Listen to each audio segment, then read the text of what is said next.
Yes, good morning. I'm so happy to be here this morning to share a Sunday lesson with all of you. Thank you for coming to Unity Church of Manhattan. Well, I wanted to share my lesson of Alive and Well with all of you. I actually got to do this service at Unity Institute as a chapel service, and we just had a really good time. So I think it follows really well with Reverend Barbara Hadley's lesson from last week with the white stone and carrying your word with you, your new name, and feeling alive in that. So I'd like you to take a minute either to bring to mind what your white stone name was or something that does make you feel alive. What fills you up? What takes you out of yourself, really? And that you know that you're worry-free and you're living on purpose. One of those things, I'll share several that help me feel alive, is traveling. Anyone else love to travel? Yes. And I think that the main thing about traveling is getting away from responsibility and getting out and meeting new people, seeing new things. For me, it's being out in nature. Our family loves to camp, and other than Tuttle Creek, which is a beautiful place to camp, we go to Arkansas. We go down to Beaver Lake, and I feel so alive down there. The trees, the Ozark Hills, just block the winds to this crystal clear lake, and you're just one. You are so connected when I'm out in nature, when I'm hiking and being in the outdoors.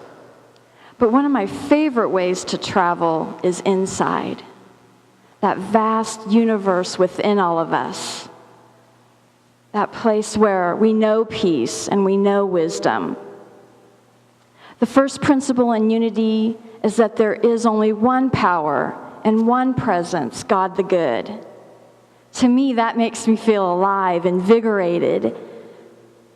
And I know that in that power and presence, there's all the wisdom, all the intelligence, all the love of God within me, within you, within everyone, within everything. That's what I love about unity. And learning that first principle, that regardless of any circumstances, we are one with God. And that all the substance of the universe, all the divine ideas, the infinite possibilities of the world are available and accessible to us. So what else can help us feel alive every day? As I was talking with the children, it's gratitude. It's feeling grateful for every single moment, the challenges, the opportunities, and the joys. That just being in gratitude, thank you, God, for this experience. Even in the sorrows, I've had to practice that. But to feel vibrant and keep focused on that positive expression of love that I am. I stay focused, and each morning, most mornings, since I took spiritual enrichment and education at Unity Institute, I met Dr.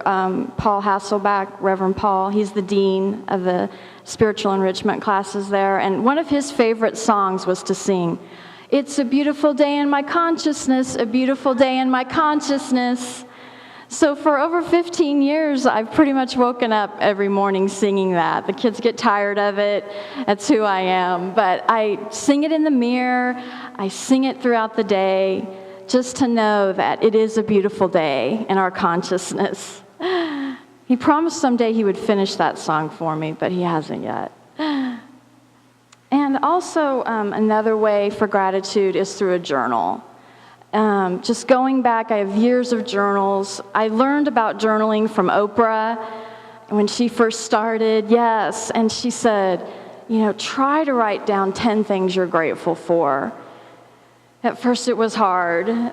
Being a single mom many years ago is when I first heard it and the challenges of that, but I did. I started to write down, and I'd get 1 or 2 things, and then they'd turn into 10, and eventually the list grew. And today I can say that I can write 100 things to be grateful for. And it's a great practice and something great to go back and look upon. I saw one post on Facebook that someone was getting a jar on New Year's Day and try to put their gratitudes in so that at the end of the year, you go back and look at those gratitudes and even the sorrows or the challenges that you have, and then just expand on that gratitude at the end of the year. Another way is breathing, just being grateful for our breath. Sometimes we have to observe and notice things in our life, and we can do that through the breath. Breath is inspiration. It's the evidence of God. And when we slow down and we breathe, I go to instant gratitude and instant knowing of that oneness.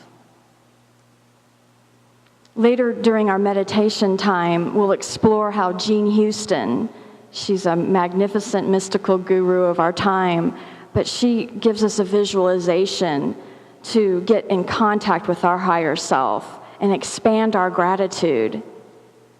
There is so much to be grateful for. As I look around the room, I'm overflowed with gratitude. And I trust that you'll notice and observe all the things to be grateful for. The smallest things, our breath. The biggest things, our lives. A personal example that I learned about gratitude was when my oldest boy, who's about to turn 18, was about 5, and he was diagnosed ADHD, and we kind of knew that. He was a little Tasmanian devil around the house. He would take all of his mattresses off of his bunk bed and all of his stuffed animals and anything left in the room that he could slide down the stairs with. And just, that's his energy level. And he'd make water parks out in the backyard with the hoses and the slides and, anything he could get his hands on to just have fun, be in the moment. But as parents, as a mom, it was a little too much at times. And so I had to seek some parenting coach. And how can I contain his energy and let go of some things? So it's been quite a journey with him. He's been one of my master teachers. But she recommended that I get one of those, she just said get a journal or a paper and start writing things that you're grateful for, Gage. And I'm like, oh boy, here we go again. Trying to dig through my negativity thinking and find that thing that I'm grateful for him. And eventually I thought, okay, I'm up for this. I love this kid. I want to be a good mom. There's a reason. And I stumbled upon one of those magic pencils that you can write on mirrors or the bathroom. They're meant for the bathroom and bathtubs and showers. So I started writing things that I was grateful for Gage. Gage has an excellent smile. Gage lights up the room. And my husband Rod saw me doing this, and he wanted to get in on the action, so he started writing things that he was grateful for Gage. Gage got along with his brother today. Gage got a good report at school. And pretty soon, after a few weeks of this going on, we started writing things we were grateful for each other and for the rest of the family and for our whole life. And pretty soon, the whole shower wall was covered with these colorful things that we were grateful for. I still get the chills when I think about that. And I changed, and Gage changed, and the circumstances changed. It got easier to parent him because I came from that place of gratitude. I was alive as a parent with him and wanting to do the best I could. And there were still many challenges, and it wasn't perfect, but I actually know that when I go to gratitude, I can do anything. So I thank Gage and I thank God for that experience. Also, the parables of Jesus in Scripture, every time he was going to perform a miracle or speak to someone or just be present, he gave thanks. In everything he did. And the loaves and fishes is my favorite story, where he just stopped, gave thanks. He probably shocked everybody, but his faith and his gratitude made that happen. And we were all fed by that. Still are. Another area of gratitude is working at Silent Unity. I have one lady that said she worked there, Chris worked there, and in every prayer, thousands of prayers, all the time, they start and they end with gratitude. And whether it's a prayer of comfort or inner peace or celebration, it starts and it ends with gratitude. I love that about Unity. And that's what I share in my prison ministry too, is that everyone's whole and everyone can start with gratitude, and it changes lives. I even have a special name in my Alternatives to Violence project that we do at the prisons. Everyone takes an acronym and puts it with their name. So I am Grateful Gayla. And I aspire to be grateful in everything I do. Just like coming here this morning. And, we can think these thoughts, and, we know in Unity when we put the thoughts and the heart together, the thinking and the feeling together, that's when we're really knowing the presence of God. So when we feel gratitude, when we go to our hearts, if any one of you are familiar with heart math and the ability to know the intelligence of your heart, and breathe, and have that expansion of gratitude. You feel it in every cell of your body, and you send it to the people on your left and your right and out into the world and the community. Endless, eternal gratitude, and then you visualize it coming back to you. Those are called heart lock-ins, and they're amazing to practice. I've taught those to the prisoners too. But mindfully and heartfully giving thanks, listening to Spirit, and constantly staying in that focus of gratitude. And I just was curious if all of you wanted to share some gratitudes this morning. That I wanted to start with Chris. I gave him a forewarning that if he wanted to share something that he's grateful for today, I just know that it'll expand this energy, the vibration. I'm grateful for this community, for all of the commitment to making this a spiritual holy place,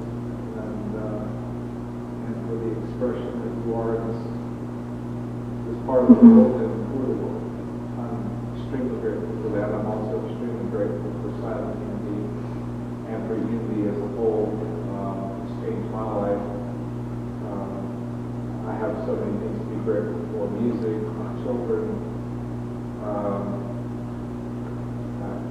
How long you got? Yeah, see, Chris is the guru of gratitude. I don't know if you all know, but when he was the spiritual leader at Unity of Ames, he got this inspiration to have gratitude cards for the whole month of November. And he came up with 1 through 30, the 30 days of every day, a different person, a different thing to be grateful for. So he sold these cards, and it supported the church, and we all shared in that and put a Facebook page, and it was wonderful, and it expanded, and we still continue, and the cards are beautiful, and you can ask him more about that. But yeah, it is evident in this community that you are committed and that the expression of love is definitely here. Anyone else just want to say a thing or two that you're grateful for today? That can be intimidating. Jeremy. I'm grateful for Tim. Because Tim allowed me or recommended me to be on the board here at Unity, and I became the president.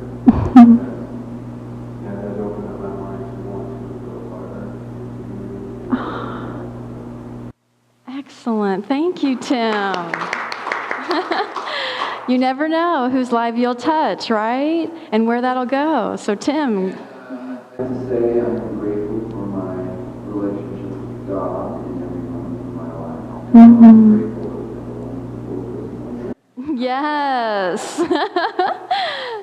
That's wonderful. If anyone else is on fire to share, Mary. I'd like to say that I'm grateful for a new awareness and understanding of family and all that that can embrace and include, and that it's ever expanding, and of course includes community. Of course, yes. When we come to Unity, we learn we do have a chosen family, and that's the welcoming that I'll never forget coming into Unity. I thought it was too good to be true, actually. So I'm here to tell you, yes, it is good, and family, spiritual or otherwise. So I really appreciate y'all sharing, and I'd love to hear more from you after, but just know that with gratitude and your consciousness of oneness with God, we can have a world that works for all and feeling alive and well in each moment. I am so grateful to be here this morning and share with all of you that we are one with God. And in that knowing, appreciation expands our aliveness. Namaste.